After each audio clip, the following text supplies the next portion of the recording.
Sometimes the best things in life come when you're at your lowest, when hope feels like a luxury you can't afford. Bennett was a single father barely scraping by, but when he saw that overgrown field for sale at just $100, something inside him whispered, this was his chance. Everyone told him he was throwing away money he didn't have. The land looked forgotten, just rolling grass and weeds bending in the wind. But to Bennett it was quiet and full of possibility. Every morning he walked it with his dog Scout, dreaming of what could grow there. One evening Scout started digging and barking near some tall grass. What Bennett found beneath changed everything. But this discovery was just the beginning of something far bigger than he ever imagined.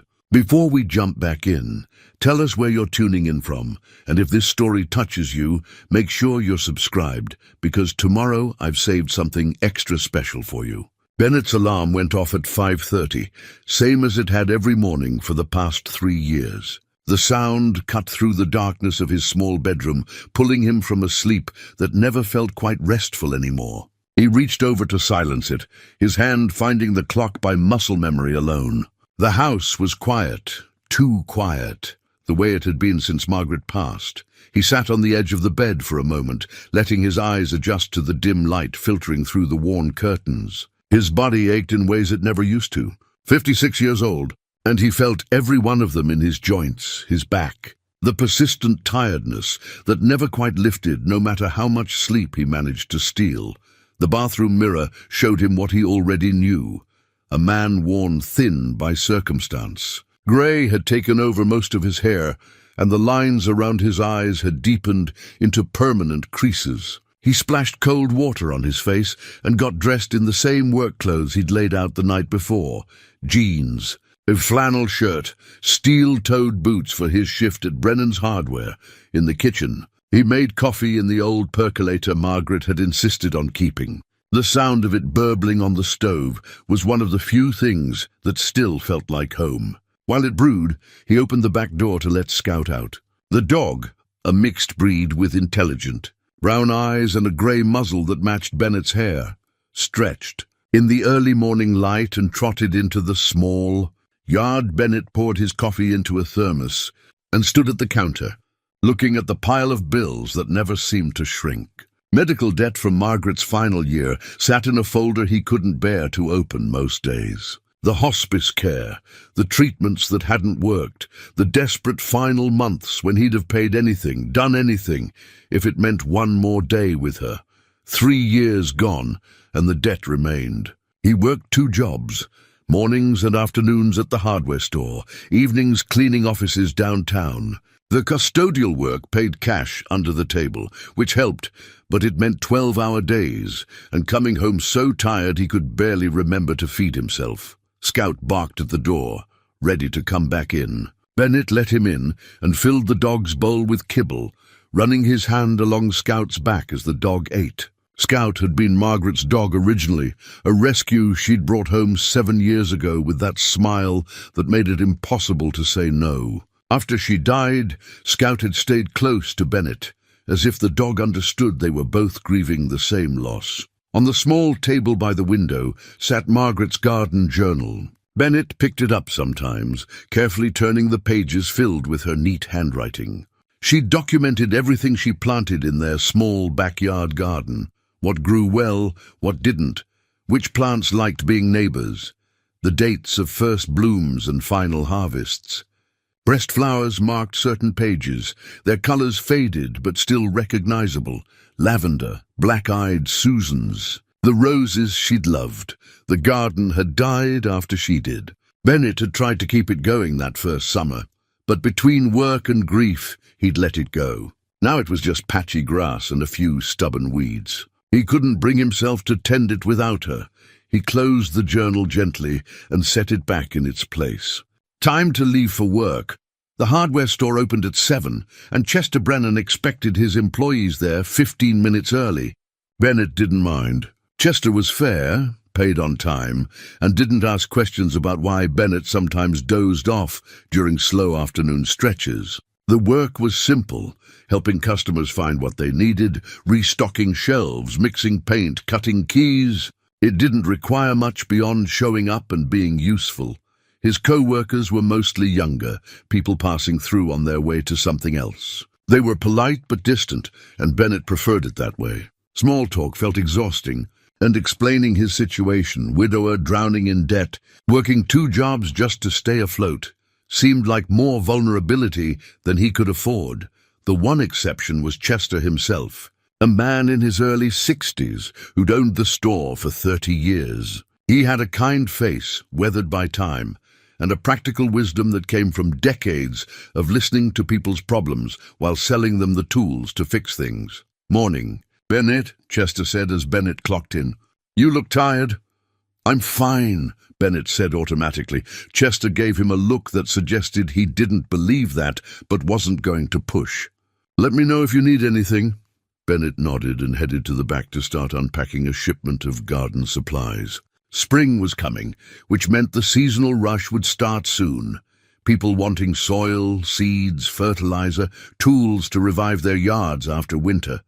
He handled bags of potting mix and stacked seed packets, his mind drifting as his hands worked. That's when he saw it.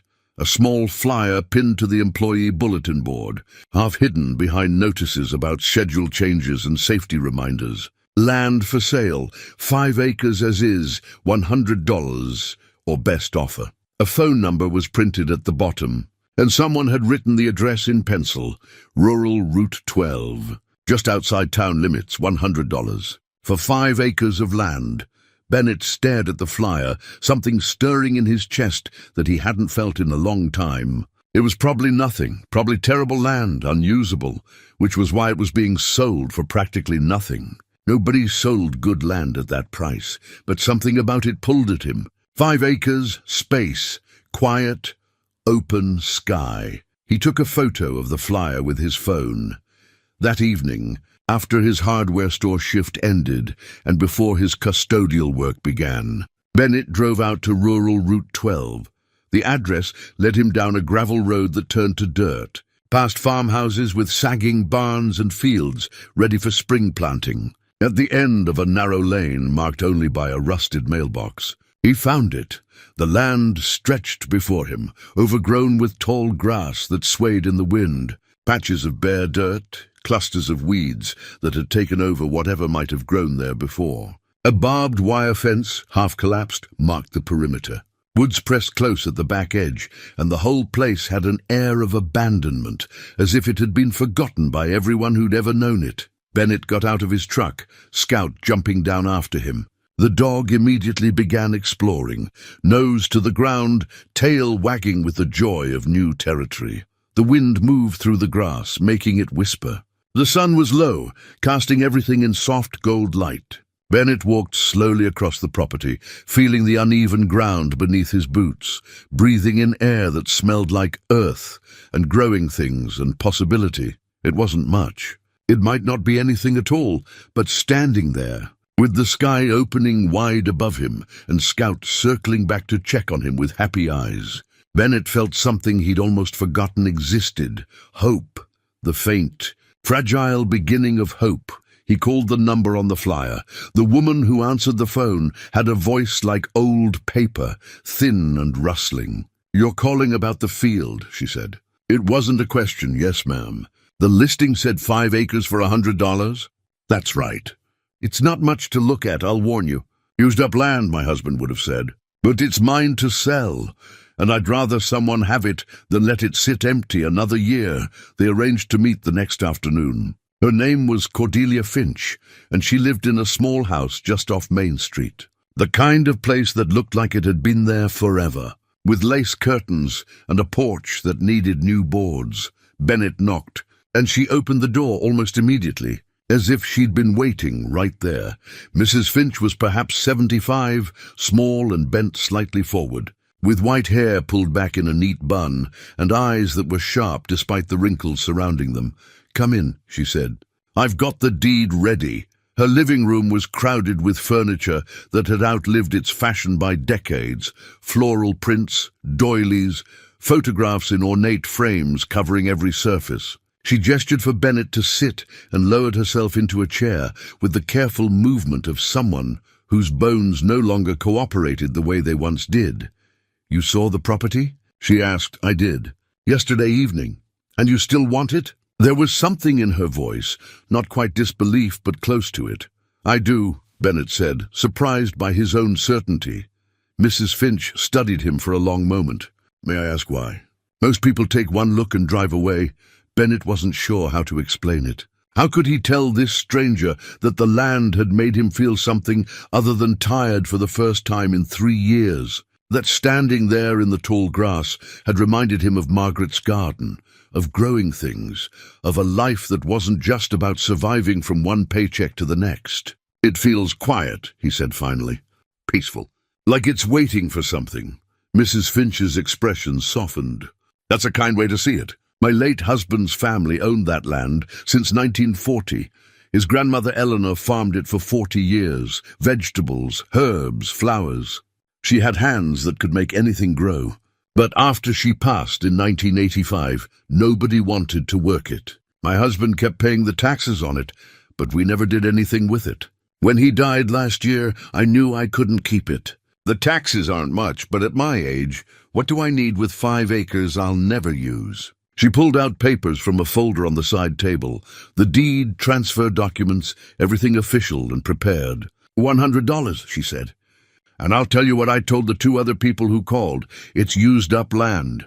Whatever was good in that soil got taken out decades ago. Eleanor's garden died with her. You can't expect much from it? I understand, Bennett said. Do you? Mrs. Finch leaned forward slightly. Because you look like a man who doesn't have $100 to waste. And that's what this probably is, a waste. Bennett thought about the bills on his kitchen counter, about the medical debt that would take years to pay off, about the sensible, practical choice that would be to walk away right now. But he thought about the wind in the grass, about Scout's joy exploring new territory, about how small and closed in his life had become. Maybe, he said. But I'd like to try anyway. Mrs. Finch watched him for another moment, then nodded slowly. All right then, let me get a pen. The transaction took less than 15 minutes. Bennett signed the papers, counted out 5 $20 bills, money he'd been saving for a new pair of work boots, and received the deed in return. Mrs. Finch insisted on making a copy for herself, shuffling to a small office nook where an old copy machine hummed and clicked. There's one more thing, she said when she returned, handing him his copy of the deed. Eleanor's garden was in the southwest section, near where the old fence line meets the tree line. You'll probably still see some signs of it if you look close. She had it laid out real specific. She was particular about things like that. Bennett folded the deed carefully. Thank you for telling me. Don't thank me. I'm probably helping you make a mistake. But her eyes were sad rather than unkind. Still, if anyone should have it, better it's someone who sees possibility instead of just weeds. Bennett left with the deed in his jacket pocket and a feeling in his chest that was equal parts excitement and terror. He'd just bought 5 acres of land he couldn't afford, that he had no experience working, that everyone insisted was worthless. His brother Paul would have called him insane. Paul, with his engineering degree and suburban house and retirement account, who'd stopped calling after Margaret's funeral because he didn't know what to say, and apparently never figured it out. Paul, who told Bennett to move on 6 months after burying the woman he'd loved for 23 years.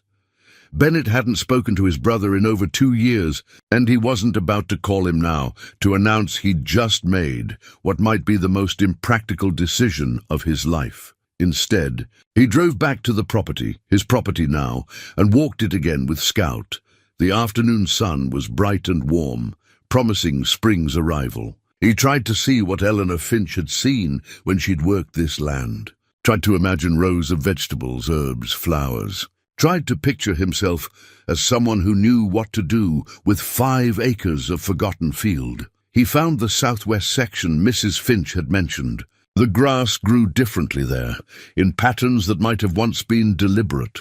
He knelt down, running his hands through it, and felt something solid beneath the growth.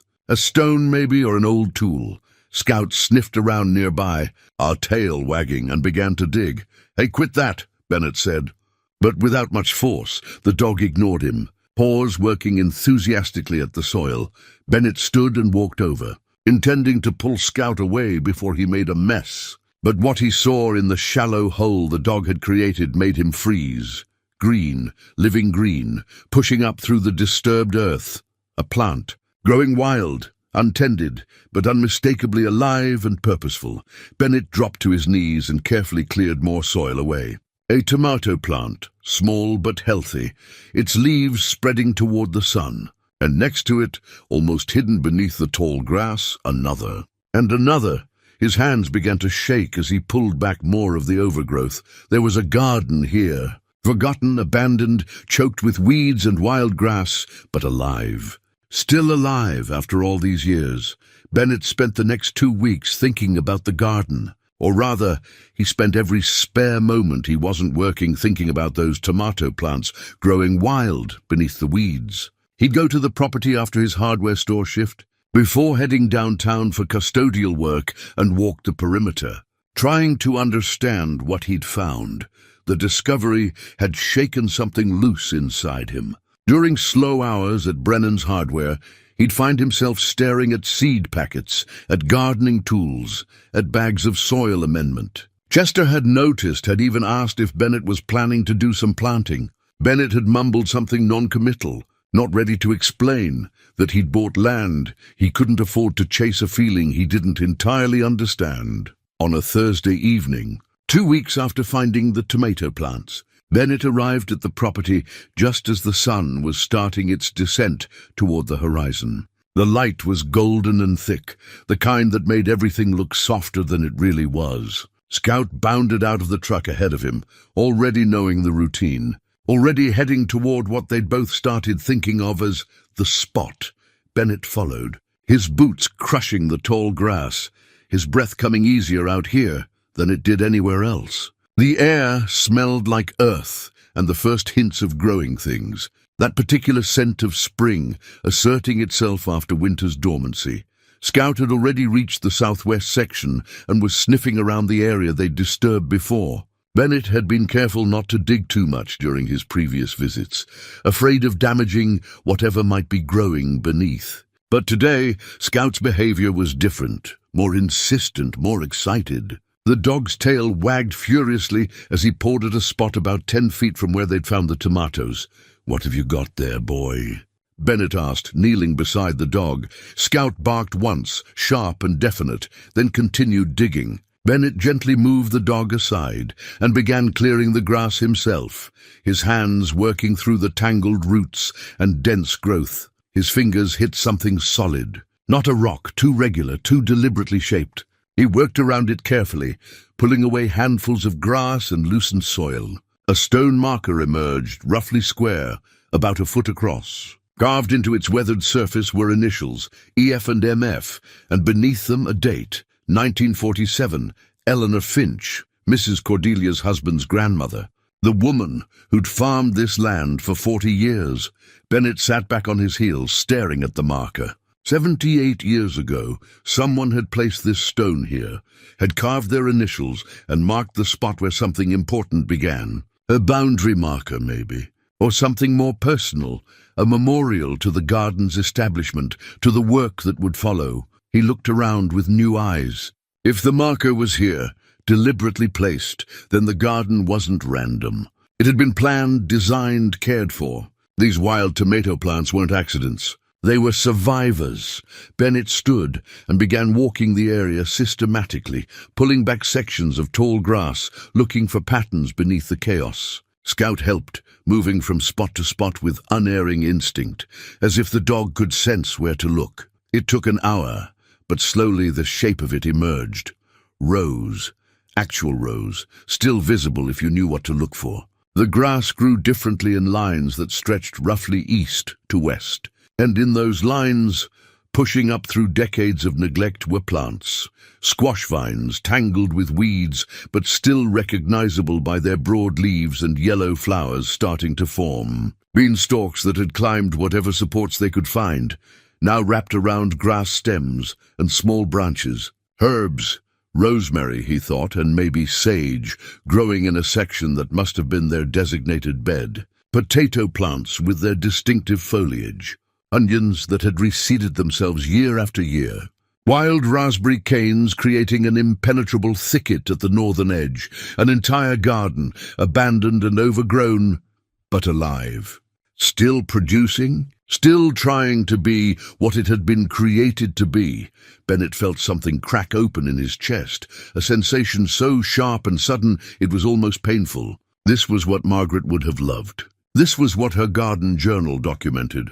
The patience of plants, the way life persisted even when left untended, the stubborn optimism of seeds that kept trying to grow. He pulled out his phone and took photographs, documenting what he'd found. Then he just stood there as the sun continued its descent, watching the light play across the wild garden. Feeling tears he didn't entirely understand sliding down his face. Scout leaned against his leg, offering the comfort of simple presence. "She made something that lasted," Bennett said quietly, speaking to the dog, to the garden, to nobody. 40 years she worked this land, and 38 years after she died, it's still here, still growing. The realization settled over him with the weight of responsibility.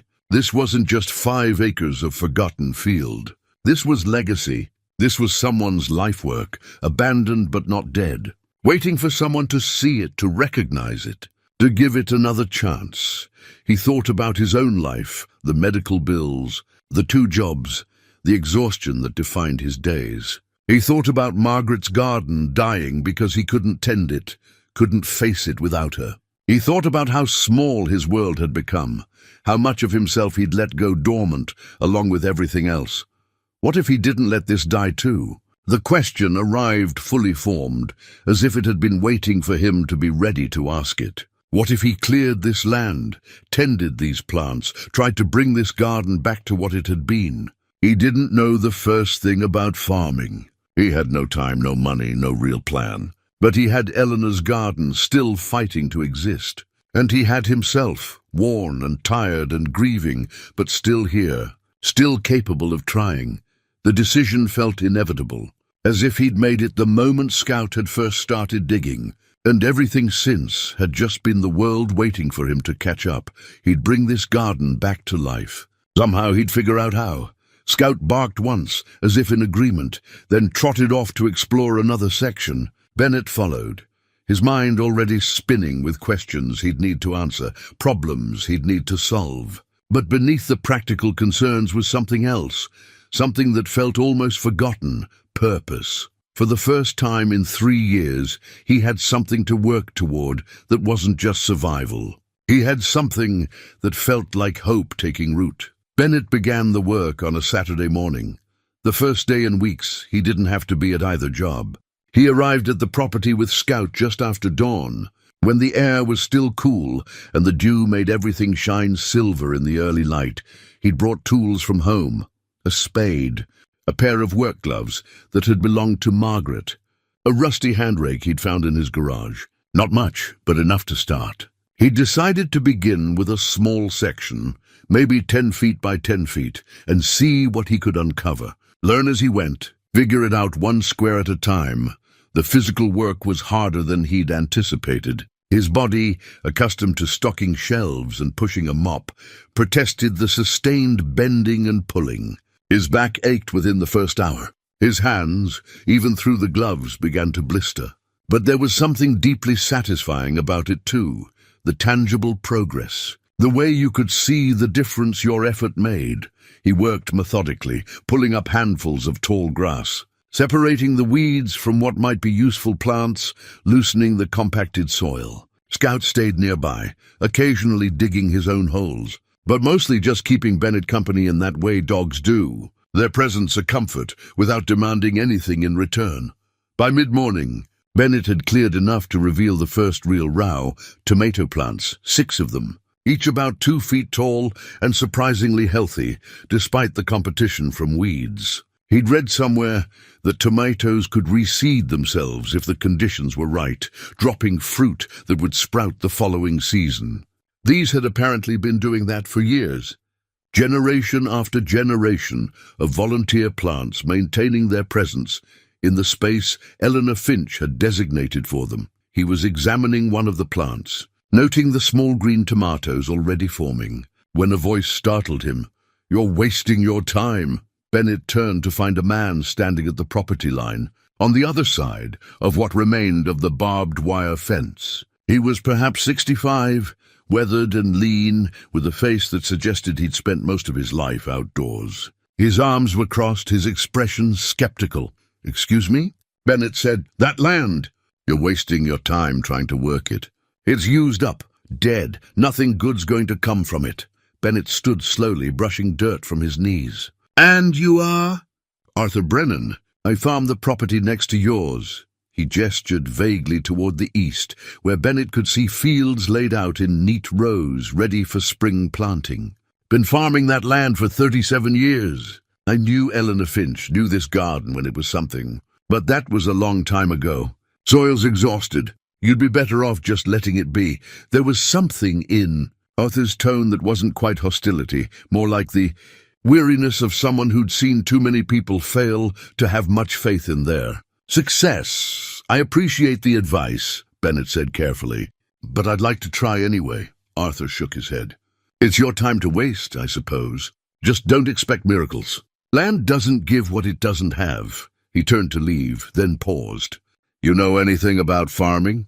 "No," Bennett admitted. "Figures." Arthur walked away without another word, leaving Bennett standing in his partially cleared section. Feeling both defensive and uncertain, Scout whined softly, sensing Bennett's change in mood. "It's all right, boy," Bennett said. Though he wasn't entirely sure it was, he returned to work, but Arthur's words stayed with him. Used up land, dead, nothing good's going to come from it. Maybe the man was right. Maybe this was foolish. A grieving widower with no experience, trying to resurrect something that had been abandoned for good reason. But as Bennett pulled away more grass, his hands encountered something in the soil. He dug carefully around it, working it loose. A hand trowel emerged, old and rusted, but still recognizable, its wooden handle weathered to gray. He brushed the dirt away, testing its weight in his palm.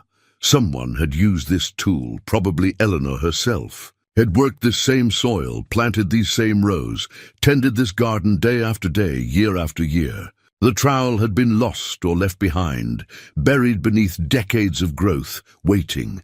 Bennett cleaned it against his jeans, ran his thumb along the blade. Despite the rust, the edge was still there. It could still be used. He spent the rest of the morning using Eleanor's trowel to work the soil.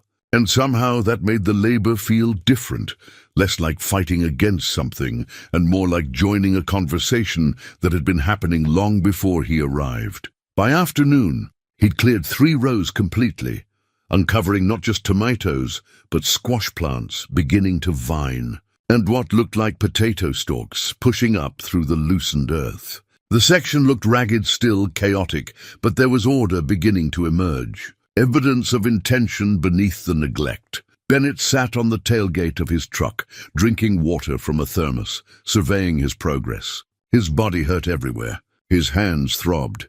Tomorrow he'd barely be able to move, but he'd done something. Made a start. Proved it was possible, at least in a small way. He thought about Arthur's skepticism, about Mrs. Finch's warnings, about every practical reason this was a terrible idea. Then he thought about the trowel in his hand, about Eleanor Finch working this land into her 80s, about plants that kept trying to grow even when no one was watching. Maybe the land was used up. Maybe nothing good would come from this. But maybe, just maybe, there was still something worth saving here. And maybe he was the person who needed to try, whether it made sense or not. Scout jumped onto the tailgate beside him, panting happily, tongue lolling. The dog's fur was full of burrs and dirt, evidence of a day well spent. "What do you think, Scout?" Bennett asked. "Are we crazy?" Scout's tail thumped against the truck bed, which Bennett chose to interpret as encouragement. He looked back at the cleared section, at the wild garden beginning to reveal itself. 3 rows. It wasn't much, but it was more than there had been yesterday. Tomorrow he'd do 3 more, and then 3 more after that.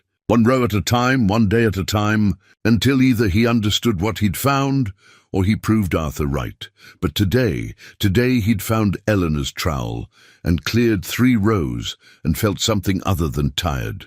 Today was enough. 3 weeks into clearing the garden, Bennett made his most significant discovery yet. He'd been working a section near the stone marker, carefully removing layers of compacted grass and soil, when his trowel hit something solid and hollow-sounding. Not stone this time, wood. He cleared the area around it carefully, Scout watching with interest from a few feet away. A box emerged, small, roughly the size of a shoebox, made of cedar that had weathered but held its integrity. The lid was fitted tight, sealed with what looked like wax around the edges. Bennett's hands shook slightly as he worked it free from the earth. This was deliberate. Someone had buried this here, had taken care to protect it, had wanted it to survive. He sat back on the ground, the box in his lap, suddenly afraid to open it. What if it was nothing?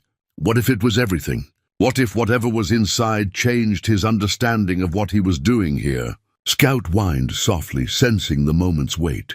Bennett pried the lid up carefully.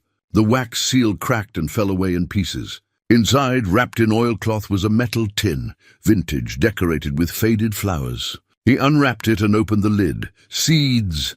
Dozens of packets of seeds, each one carefully labeled in neat handwriting. Heirloom tomatoes, 1982.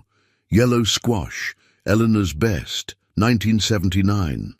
Kentucky wonder beans, 1980. Each packet was dated, each one marked with notes about the variety, about what made it special, about how to plant and tend it. Beneath the seed packets were photographs. Their colors faded, but images still clear. Eleanor Finch, standing in this garden, probably in the 1970s, based on her clothes and the style of the photograph. The garden in full bloom behind her, rows of vegetables neat and abundant, her smile proud and genuine. More photographs showed the garden through seasons, spring planting, summer abundance, fall harvest, and at the bottom of the box, a small notebook. Bennett opened it with reverent care. Eleanor's handwriting filled the pages. Observations about the soil, notes about what grew well together, sketches of the garden layout, showing where each crop should be planted. The last entry was dated April 1985. "If you found this," it read, "then you found my garden too. I'm old now, and my hands don't work like they used to. I don't know how much longer I'll be able to tend this place. But these seeds, these are special. Some of them have been in my family for 3 generations. Some I collected from friends who are gone now. Each one represents years of careful saving, of choosing the best plants, of preserving what's good and true. If you're reading this, please don't let them disappear. Plant them. Save seeds from what grows. Pass them forward. Gardens are how we speak to the future. They're how we say that life continues, that there's always another season, that hope is worth the work. Thank you for finding this. Thank you for being here. Eleanor Finch." Bennett read the words 3 times, his vision blurring with tears he didn't try to stop. This woman he'd never met had left him a message across nearly 40 years, had trusted that someone would find this, would care, would continue what she'd started. He carefully packed everything back into the box and stood, cradling it against his chest. He needed to show someone this, needed to share what he'd found. The Millfield Public Library was a small brick building on Main Street, the kind of place that had been there so long nobody remembered when it was built. Bennett had been going there evenings after discovering the garden, checking out books on vegetable farming, on soil restoration, on heirloom seeds. The librarian had noticed. Her name was Constance DeWitt, a woman in her late 60s with reading glasses on a chain around her neck and a manner that was both brisk and kind. When Bennett walked in carrying the cedar box, she looked up from her desk with immediate interest. "Mr. Bennett," she said, "you found something. How did you know? You have that look." "May I see?" He set the box on her desk and opened it, showing her the contents. Constance gasped softly when she saw the seed tin, and when she read Eleanor's note, tears formed in her eyes. "I knew her," Constance said quietly. "Eleanor Finch. She used to bring vegetables here every summer, leave them on the front desk for anyone who needed them."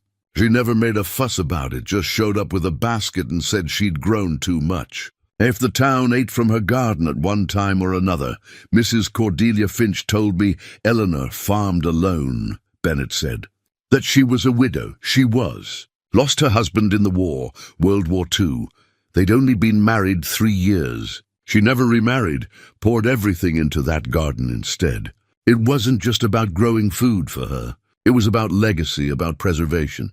She used to say that seeds were memories made physical, that every time you planted one, you were honoring everyone who'd saved it before you.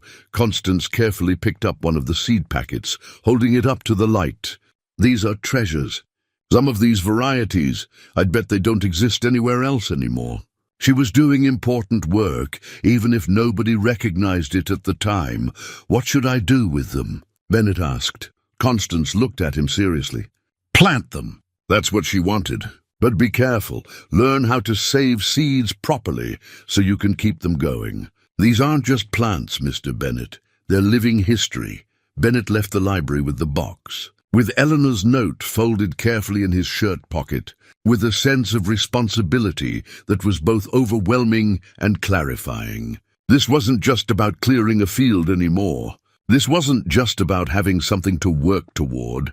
He was a steward now, a keeper of something that mattered beyond himself. That evening, he returned to the property and stood at the stone marker, looking out over what he'd cleared so far. Maybe a quarter of the garden was visible now, the rest still hidden beneath years of growth.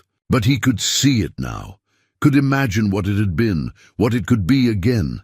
Scout sat beside him as the sun set, painting everything gold and amber. We're going to need help, Bennett said aloud. I don't know how to do this right, but we're going to figure it out. The next morning, Bennett did something he hadn't done in 3 years. He called in sick to work, both jobs. He couldn't remember the last time he'd taken a day off, for any reason other than being too exhausted to stand. But today he needed time, needed to think, to plan, to begin understanding the magnitude of what he'd found. He spread Eleanor's photographs across his kitchen table, along with her notebook and the seed packets, studied the layout she'd drawn, compared it to what he'd uncovered so far. The garden had been even larger than he'd realized. At least half an acre, maybe more, all carefully designed according to principles he was just beginning to understand. Companion planting, she'd called it.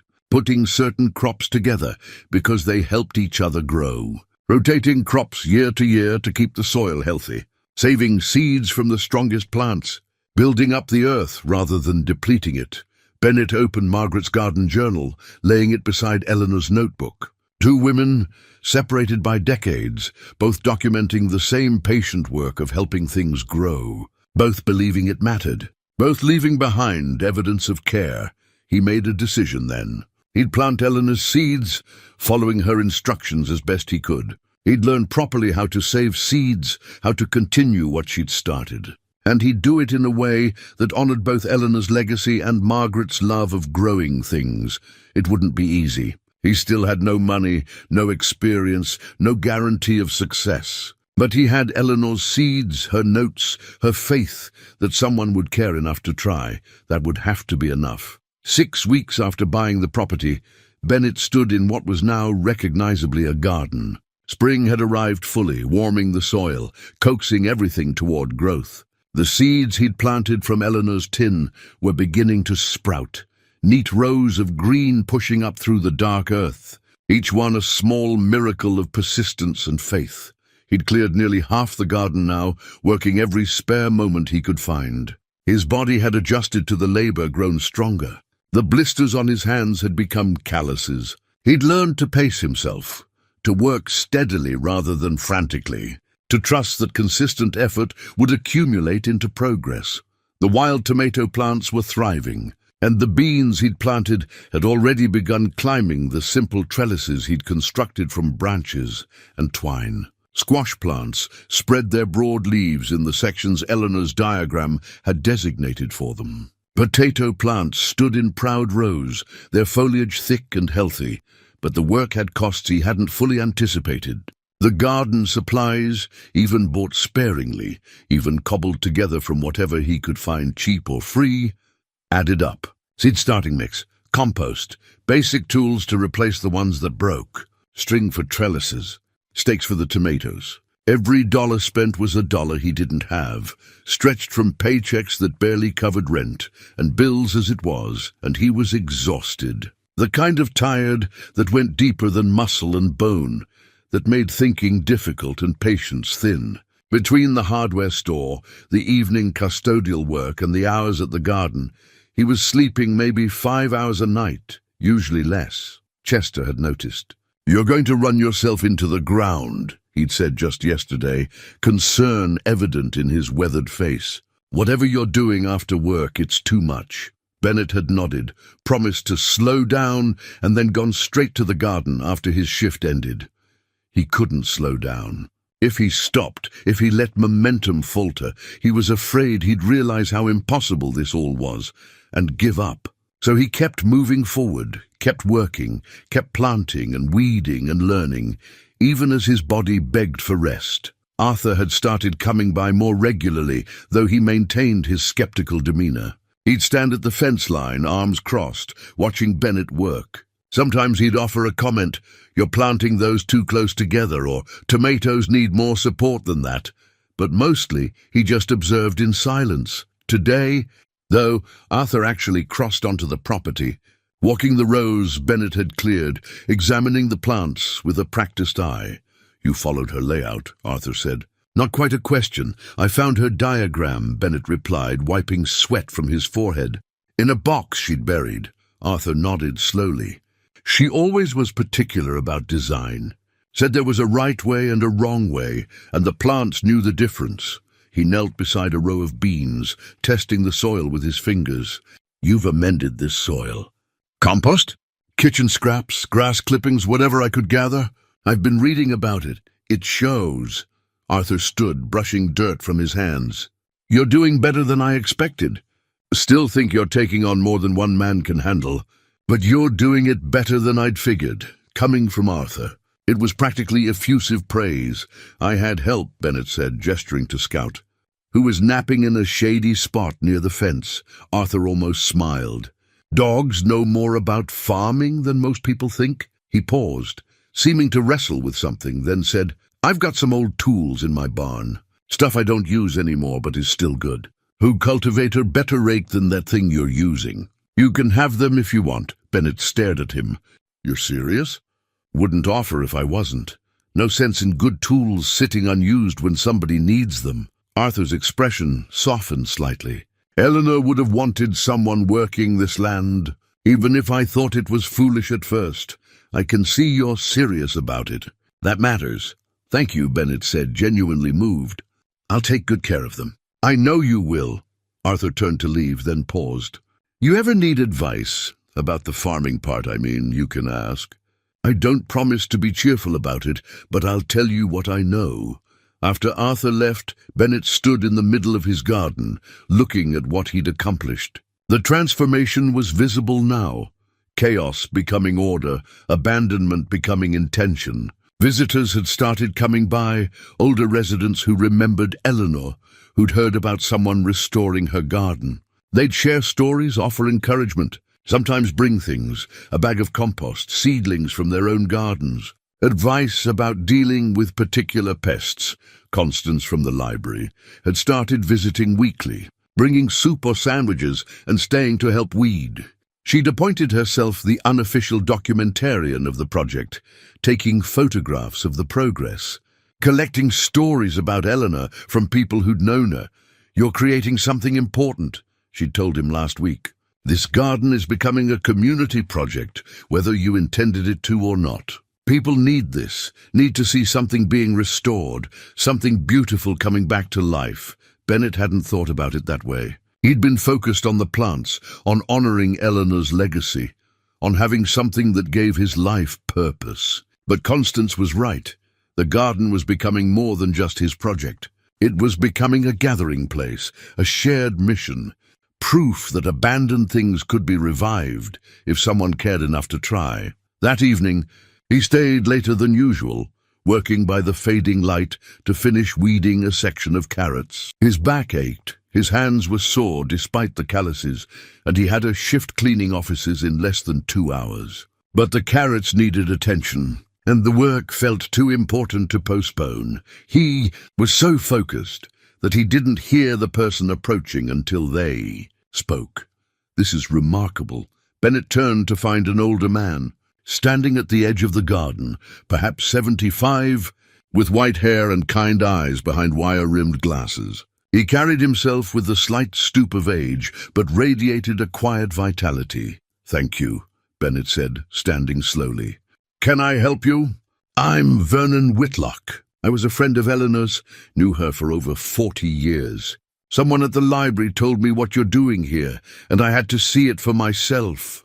Vernon's eyes swept across the garden, taking in the neat rows, the thriving plants, the evidence of devoted care. "I never thought I'd see this place alive again." "Eleanor would be so pleased.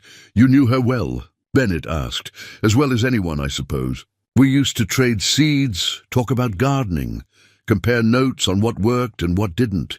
She taught me most of what I know about saving heirloom varieties." Vernon's voice grew thick with emotion. "After she died, I tried to maintain her garden for a while, but I had my own land to work, and eventually I just couldn't keep up with both. It's one of my greatest regrets, letting this place go." "You did what you could," Bennett said gently. Vernon shook his head. "I gave up too easy." "But you haven't. That takes something special."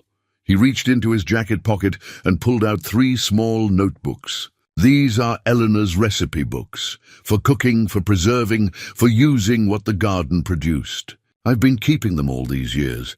Couldn't bear to throw them away." "I think she'd want you to have them."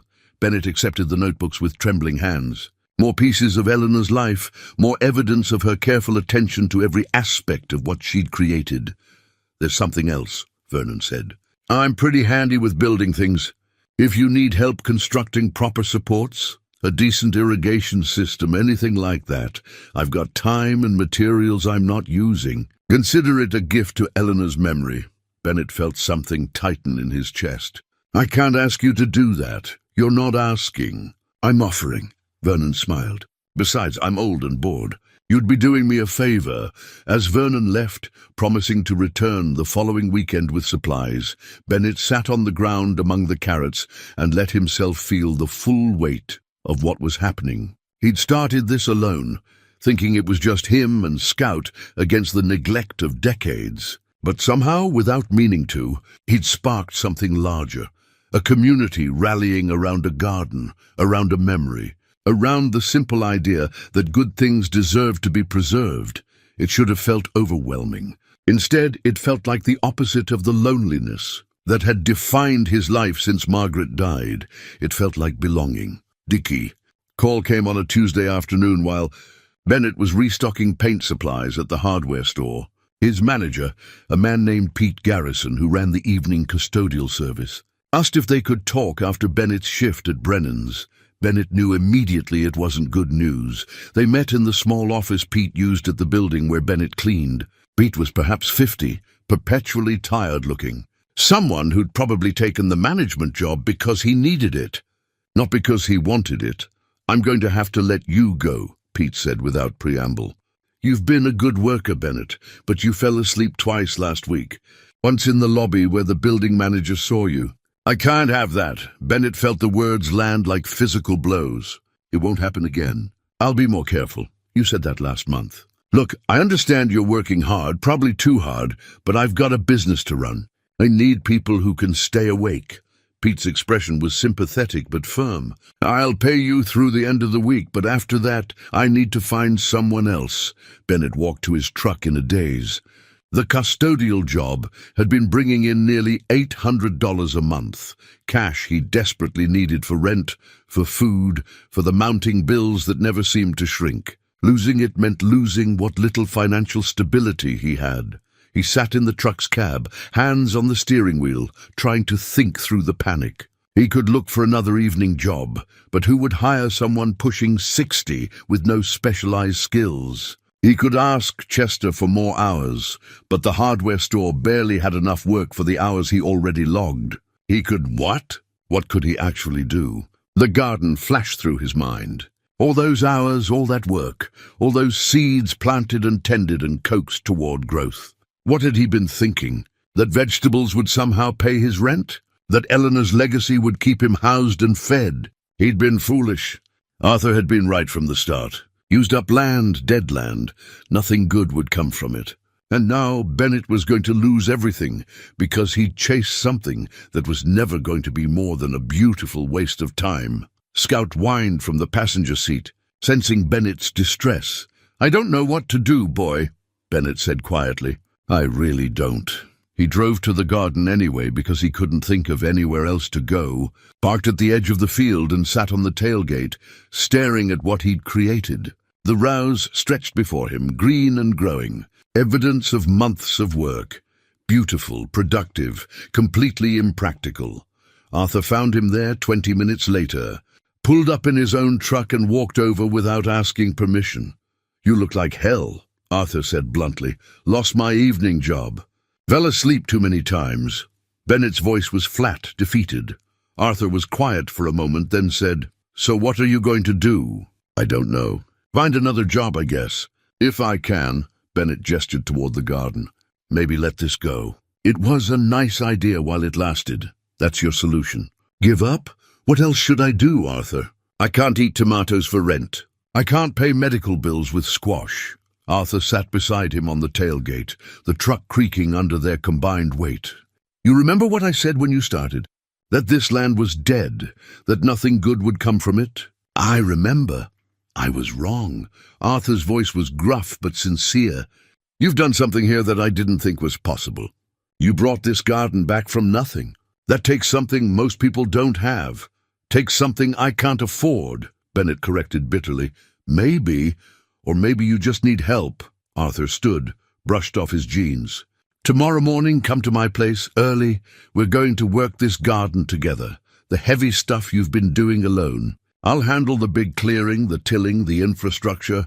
You focus on the planting and tending. We split it up, we can get twice as much done in half the time." Bennett stared at him.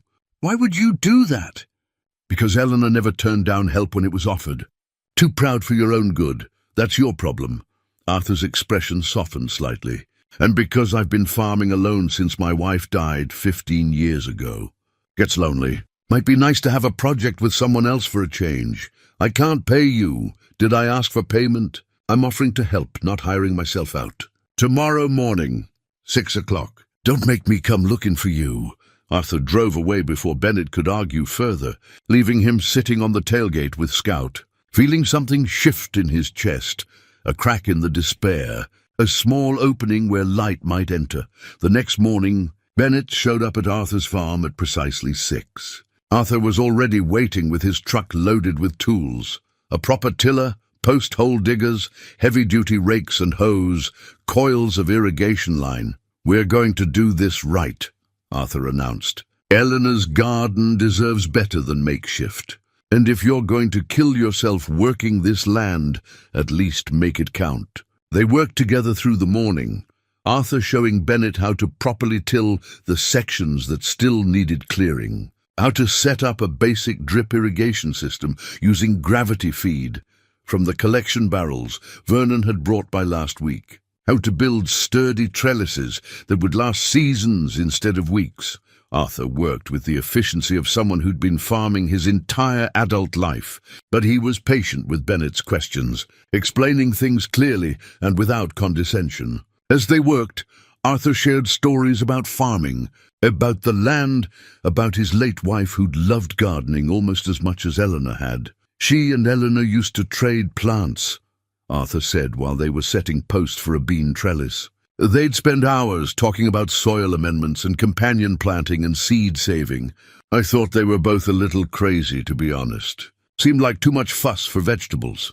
What changed your mind? Bennett asked. After my wife died, I found her garden journal. Page after page of notes, observations, careful records of everything she'd grown. I realized it wasn't crazy. It was love. Love for the process, for the plants, for the connection to something larger than yourself. Arthur hammered a post into place with 3 solid strikes. "That's what you're doing here. Maybe you started because you needed something to do, but you've kept going because you love it. That's worth preserving." By midday, they'd accomplished more than Bennett had managed in the previous 2 weeks. The garden looked more organized, more intentional, more like something that would last beyond a single season. They took a break in the shade, drinking water from the thermos Arthur had brought. Scout sprawled between them, exhausted from supervising their work. "I've been thinking," Arthur said after a long silence. "That farmer's market in town opens first Saturday in May. That's 3 weeks from now. You've got enough growing here to sell. Not a lot, but enough to start." Bennett considered it. "You think people would buy vegetables from Eleanor's garden?" "I think they'd line up for them. Everyone over 50 in this town remembers her produce. They'd buy it just for the nostalgia, but they'd keep buying because it's good. Heirloom varieties taste better than the hybrid stuff in grocery stores. People know the difference. I don't know the first thing about selling at a market. Neither did Eleanor when she started. She figured it out." "So will you." Arthur stood, dusting off his pants. "Come on, we've got irrigation lines to run. And tomorrow we'll work on building proper cold frames for the seedlings. Vernon's bringing lumber." As they returned to work, Bennett felt something he'd been afraid to acknowledge, the possibility that this might actually work. Not just the garden, but the life he was building around it. A life that involved other people, shared purpose, mornings spent doing work that mattered. He'd lost his evening job, yes. His financial situation was still precarious, but he wasn't alone anymore. And somehow, that made everything seem less impossible. Scout barked once, chasing a butterfly through the rows of vegetables, and Bennett allowed himself to hope. The first Saturday of May arrived with clear skies and warm sunshine. Perfect weather for the farmer's market opening. Bennett had spent the previous evening harvesting, tomatoes still green but starting to blush red, early lettuce, bundles of herbs, the first zucchini. Arthur had helped him load everything into crates lined with damp towels to keep things fresh. "Don't underprice yourself," Arthur had advised. "People will pay fair value for quality. Eleanor never gave her work away cheap, and neither should you." Now Bennett stood behind a folding table borrowed from Constance, with Eleanor's old market sign that Mrs. Cordelia had provided propped against the front. The sign was hand-painted wood, weathered but still readable. Eleanor's garden, fresh heirloom vegetables. He'd worried no one would come, that he'd sit alone all morning with his modest offerings, while other vendors with their abundant displays attracted all the customers. But within the first hour, he understood how wrong he'd been. Older customers recognized the sign immediately. They'd stop, stare, approach with something like reverence. Eleanor's garden. A woman in her 70s touched the sign gently. "I thought that place died with her." "I'm bringing it back," Bennett explained, and found himself telling the story again and again. Finding the field, Scout discovering the wild plants. Uncovering Eleanor's seeds and notes. People bought his vegetables and shared their memories. Eleanor bringing baskets to church. Eleanor leaving produce on doorsteps for families going through hard times. Eleanor's tomatoes that tasted like sunshine. Eleanor's kindness, her generosity, her belief that good food should be available to everyone. By noon, Bennett had sold nearly everything he'd brought and made $180. More money than he'd expected, but more importantly, he'd connected with dozens of people who cared about what he was doing, who wanted Eleanor's garden to continue, who saw value in preserving something that had mattered to their community. As he was packing up the few remaining items, an elderly woman approached, moving slowly with a cane. She studied his sign for a long moment before speaking. "You're the one restoring Eleanor's garden." Her voice was thin but clear. "Yes, ma'am. I bought the property a few months ago.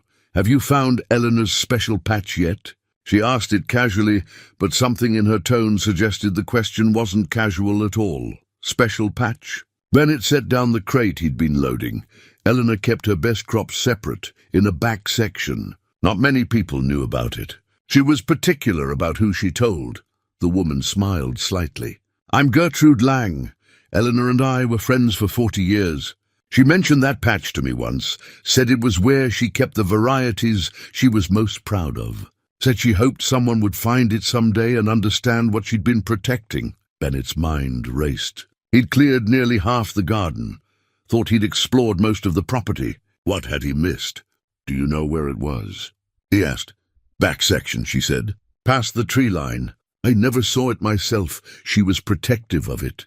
But she mentioned it enough times that I knew it mattered to her. Gertrude patted his arm gently. If you haven't found it yet, maybe you should look. The drive home felt longer than usual, Gertrude's words circling in his mind. Back section, past the tree line. Bennett had focused all his work on the obvious garden space, the area where the rows were visible and the soil clearly showed signs of cultivation. He hadn't pushed past the dense growth at the back edge, where the property met the woods. At home, he pulled out the deed Mrs. Cordelia had given him. 5 acres, the document stated clearly. He'd never questioned it, never measured it, just accepted what he'd been told. But what if there was more? Sunday morning, Bennett and Arthur stood at the back edge of the garden, staring at the thick wall of brush and young trees that marked where the cleared land ended. You really think there's something back there? Arthur asked skeptically. Gertrude Lang seemed certain. And Eleanor's notes mentioned a preservation section, but I never found it in the main garden. Only one way to find out. They pushed through the overgrowth, Scout leading the way with his nose to the ground, tail wagging with the excitement of exploring new territory. Branches caught at their clothes, thorns scratched their arms, but they pressed forward. After about 50 yards, the dense growth opened suddenly into another clearing. Bennett stopped so abruptly that Arthur nearly ran into him. Lord have mercy, Arthur breathed. Before them lay a second garden space, smaller than the main one, but clearly deliberately created. The remains of a collapsed greenhouse structure stood at one end, its frame still intact, but glass panels long gone. Gold frames lined one side, some broken but others surprisingly intact. And everywhere, covering every available space, plants grew wild and tangled, but unmistakably cultivated. Berry bushes heavy with early fruit. Perennial herbs grown massive and woody. Small fruit trees that had been trained to espalier against frames, now leaning but still bearing. Raised beds built from stone, still holding their shape, filled with plants that looked different from anything Bennett had seen in the main garden. This is... Arthur paused, searching for words. This is extraordinary. They spent the next hour exploring, documenting what they found. Scout discovered more buried containers, similar to the one that had held Eleanor's seeds. Arthur identified plants, rare varieties he recognized from his own decades of farming. Heirloom herbs he'd thought were extinct in the region. These berry bushes alone, Arthur said. Examining a particularly healthy specimen, if you could propagate these, sell the starts, you could make good money. These are heritage varieties people spend years trying to find. But the most stunning discovery came when Vernon arrived, Bennett had called him immediately, and began examining the plants more closely. Do you know what these are? Vernon's voice shook as he pointed to a section of raised beds. These are Eleanor's seed mother plants, the ones she saved seeds from year after year. Some of these varieties, Bennett, some of these haven't been available commercially in 30 years. She was preserving them, keeping them alive. Vernon pulled out his phone and started taking photographs, his hands trembling. We need to document all of this. We need to contact the Agricultural Extension Office, maybe the university. This isn't just a garden. This is a genetic library. This is agricultural heritage. Bennett felt overwhelmed. He'd thought he understood what he'd found when he discovered Eleanor's seed tin. But this was something far larger. There's something else, Arthur said quietly. He was standing at the far edge of the clearing, examining a metal post driven into the ground. This is a survey marker, a real one, professionally placed. He looked back at Bennett. This clearing is still on your property, which means your land is bigger than 5 acres. They called Mrs. Cordelia immediately. She arrived within the hour, bringing the original property documents her family had kept. As they spread the papers across the hood of Bennett's truck, the truth became clear. The property wasn't 5 acres. It was 10. The back 5 acres had been hidden by growth so thick that previous surveys had missed them entirely. Eleanor's preservation garden occupied roughly 2 of those back acres. "My God," Mrs. Cordelia whispered, seeing the garden for the first time. "Mother Eleanor's sanctuary. That's what she called it. I'd forgotten. I was just a young woman when she was still working this land. She told me once she had a place where she kept things safe, but I never knew what she meant." Vernon was still photographing plants, making notes, his excitement palpable. "Bennett, do you understand what this means?" Eleanor was doing conservation work decades before anyone recognized its importance. She was saving varieties that corporations were trying to eliminate, protecting biodiversity before it became a movement. "What am I supposed to do with all this?" Bennett asked, feeling the weight of it pressing down on him. "Protect it," Vernon said simply. "Continue what she started. These plants, these seeds, they represent generations of careful selection, of preserving what's best. You can't let them disappear." As the sun set that evening, Bennett sat in Eleanor's preservation garden, Scout beside him, trying to process everything. He'd bought this land hoping for quiet, for space to breathe, for something to give his life purpose. Instead, he'd inherited a legacy that felt impossibly large. He thought about Eleanor working this land into her 80s, carefully preserving seeds, protecting varieties she thought might disappear. Working alone, telling few people, trusting that someday someone would find what she'd built and understand its value. She'd been waiting for him. For someone who would care enough to look deeper, to push past the obvious, to see what others had missed. He was that person now, whether he felt ready for it or not. The responsibility should have terrified him. Instead, as Scout leaned against his leg and the last light faded from the sky, Bennett felt something else entirely. Purpose. Not just personal healing. Not just a way to fill his days, but genuine purpose. He was the keeper of something that mattered beyond himself, beyond his lifetime. He couldn't walk away from this. Wouldn't. Whatever it took, he would protect what Eleanor had built. Word about the discovery spread faster than Bennett expected. Vernon contacted colleagues at the State Agricultural University, and within a week, Dr. Patricia Brennan, a professor specializing in heirloom crop preservation, drove 3 hours to see Eleanor's sanctuary garden for herself. She walked the space in reverent silence, occasionally kneeling to examine plants more closely, taking photographs, making notes in a small field book. When she finally spoke, her voice carried a weight of professional excitement barely contained. "Mr. Bennett, some of these varieties are thought to be extinct. We have them listed in historical records, but no living specimens. If we can propagate from these plants, save their seeds properly, we could reintroduce them to cultivation." She looked at him seriously. "This is significant. This is the kind of discovery that changes how we think about crop preservation."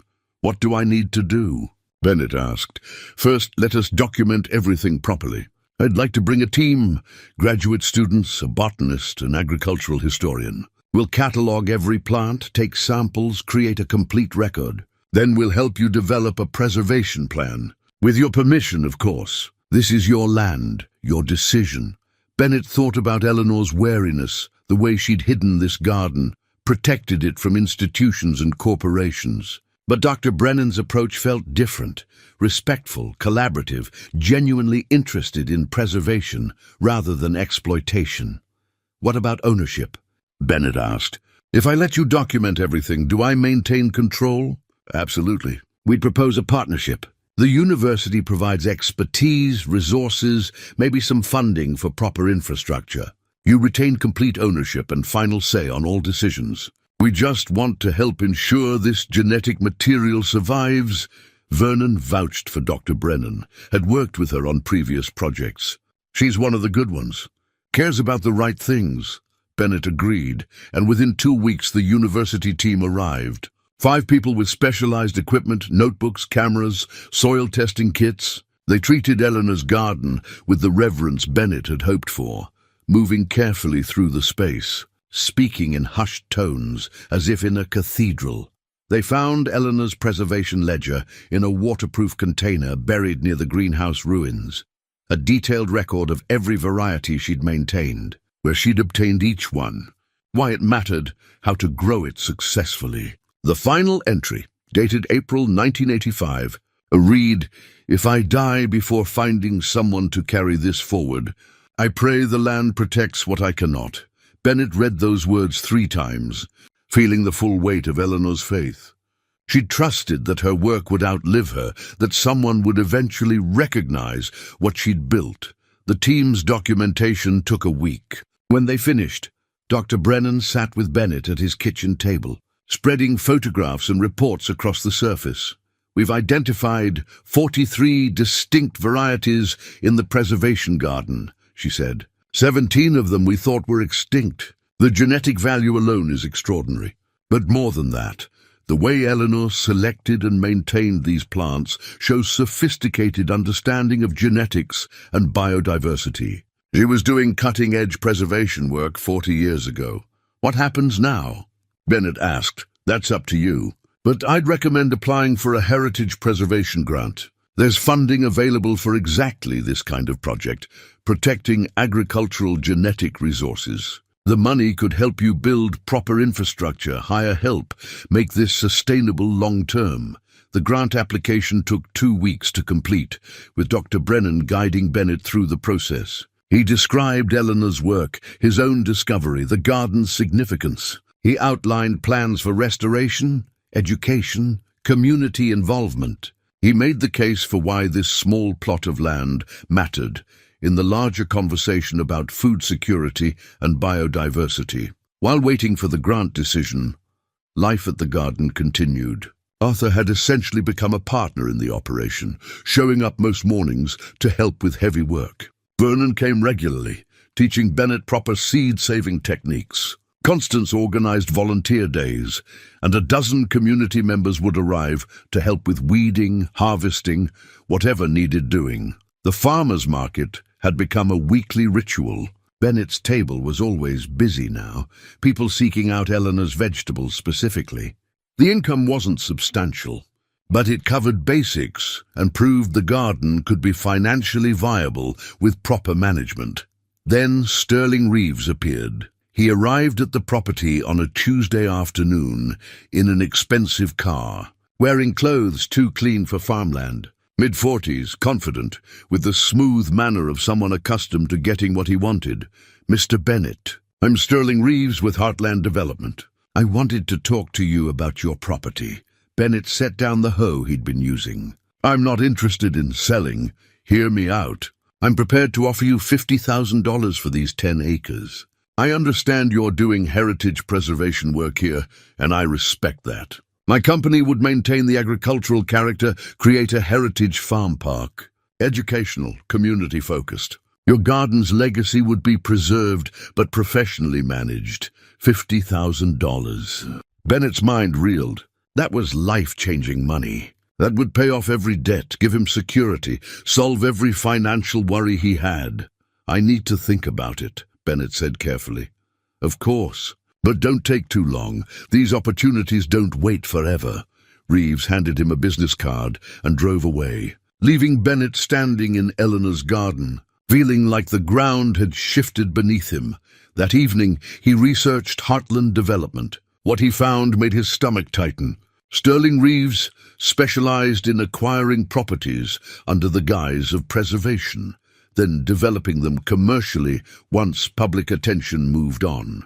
Heritage Farm Park likely meant tourist attraction, gift shop, parking lot. Eleanor's garden would become a commodity, her work repackaged and sold. When Vernon stopped by the next morning, Bennett told him about the offer.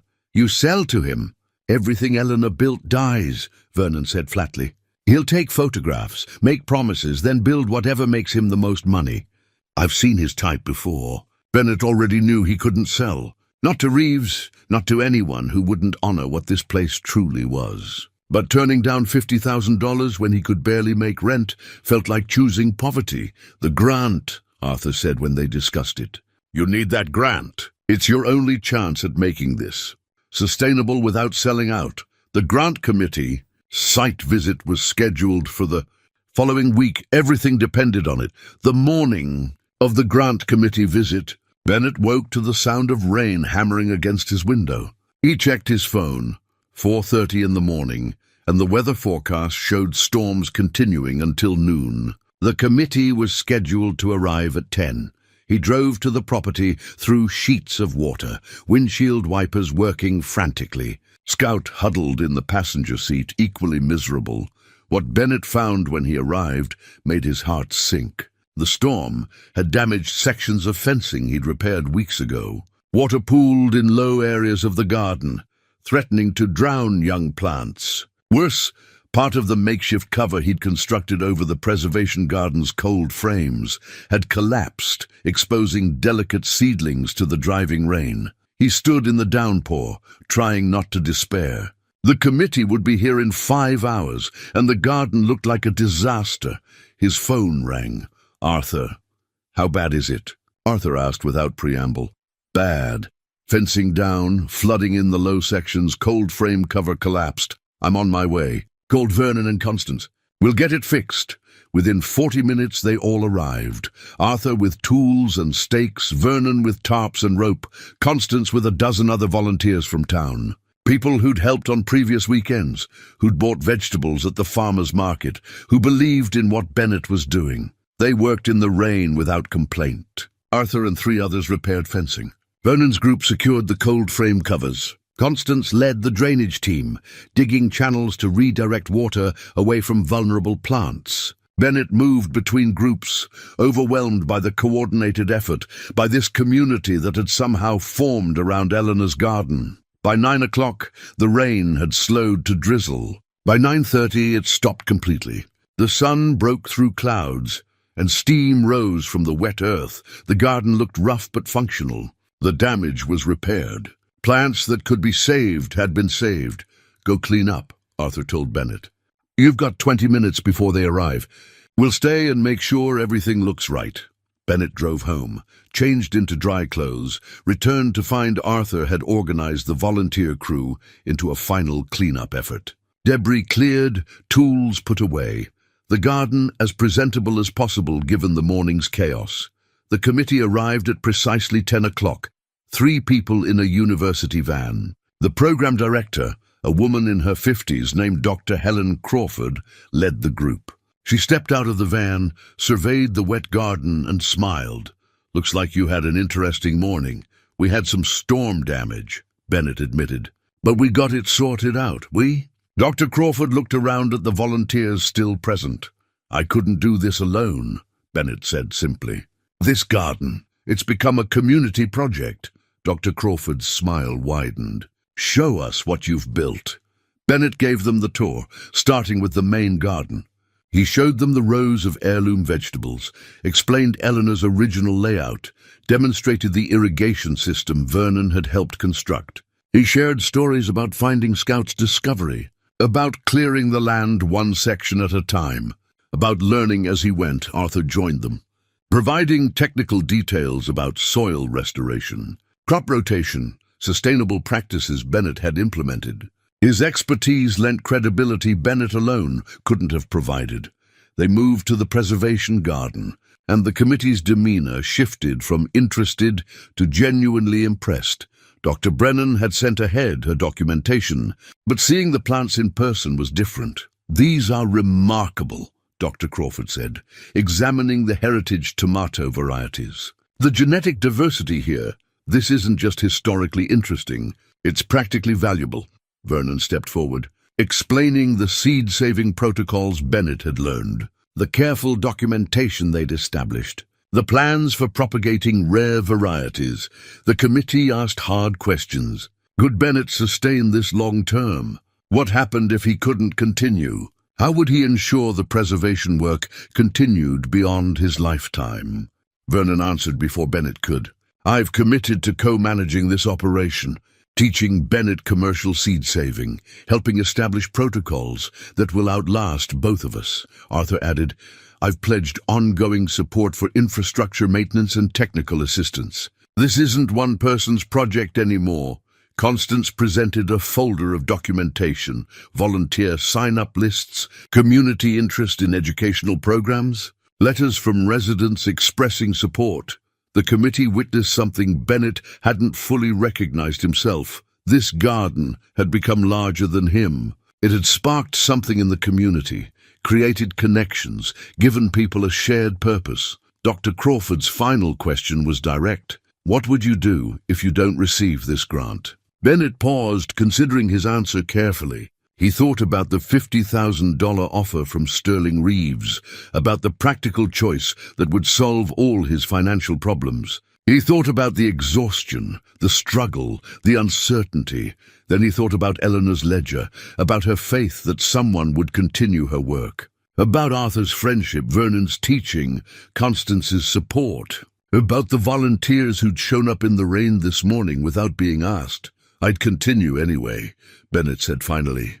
I didn't find this garden to give up on it. The grant would help tremendously, but with or without it, I'm committed to protecting what Eleanor built. Dr. Crawford nodded slowly, making notes. We'll be in touch within 2 weeks. They left, and Bennett stood in the damp garden, surrounded by people who'd become friends, looking at what they'd all created together. You did good, Arthur said quietly. Bennett hoped it was enough.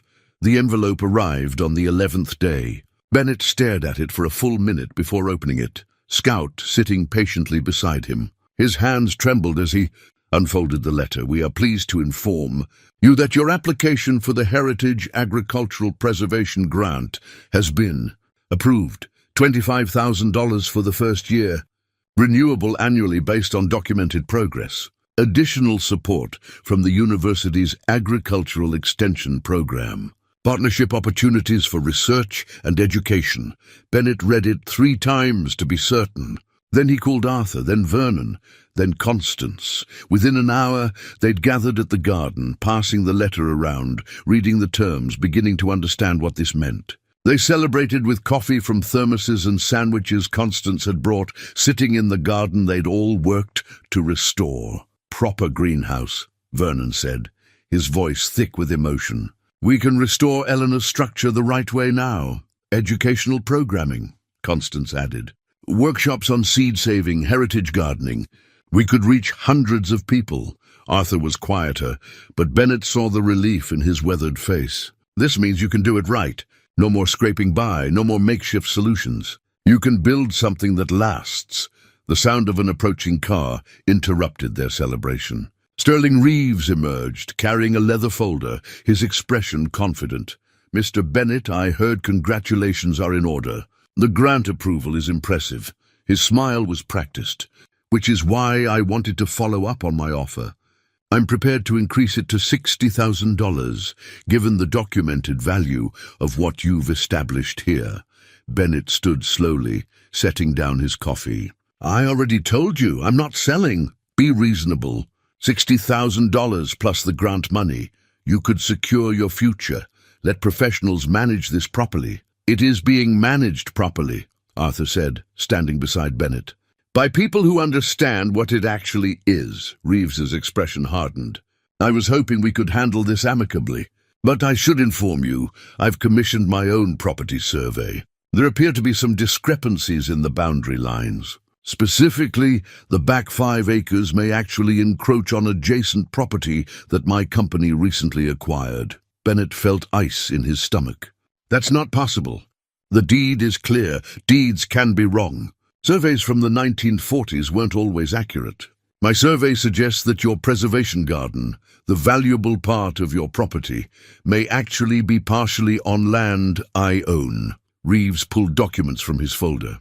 I'm prepared to be generous. Sell me the whole property at my offer price, or face lengthy legal proceedings to determine actual boundaries. Either way, you'll spend the grant money on lawyers instead of your garden. Vernon stepped forward, examining the documents carefully. These are recent surveys. Where are the originals from 1947?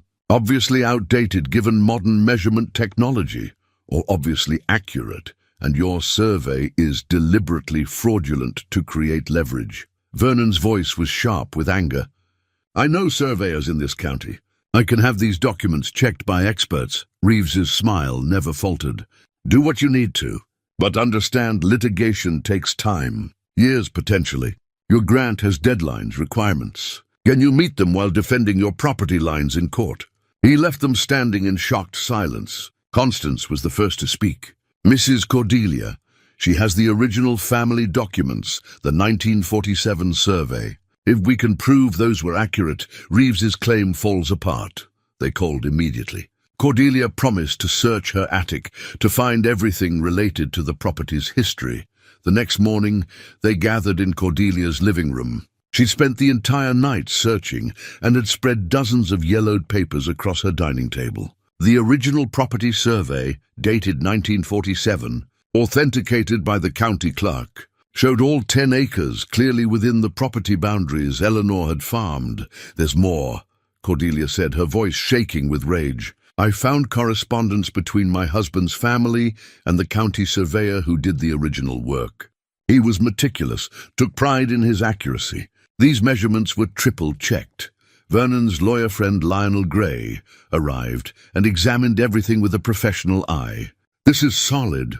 More than solid, it's irrefutable. And I did some research on Reeves's surveyor. The man has a history of conveniently finding discrepancies that benefit Reeves's developments. Lionel filed counterclaims immediately, attaching the authenticated historical documents and expert testimony from descendants of the original surveyor. The hearing was scheduled within 2 weeks. When the day came, the courtroom filled with supporters. Arthur, Vernon, Constance, Mrs. Cordelia, Dr. Brennan from the university, and dozens of community members who'd worked in the garden or bought vegetables at the market. Reeves arrived with an expensive lawyer, confident and polished. But confidence crumbled under the weight of evidence. The original survey was clear, authenticated, and professionally executed. Aerial photographs from the 1950s confirmed the boundaries. Expert testimony demolished the credibility of Reeves's surveyor. The judge ruled decisively in Bennett's favor, validated the original property lines, and ordered Reeves to pay all of Bennett's legal fees. Additionally, the judge issued a warning about filing fraudulent boundary claims. On the courthouse steps, surrounded by friends and neighbors, Bennett felt the weight of months of anxiety finally lift. The garden was protected. Eleanor's legacy was secure. Dr. Brennan had waited for the verdict before sharing her own news. The university wants to establish a permanent research station at Eleanor's garden. We're prepared to offer you a position as Heritage Garden Director and Educator. It's not a large salary, but it would be steady, allow you to focus on the garden full-time. Bennett accepted without hesitation. Weeks later, greenhouse restoration began following Eleanor's original blueprints.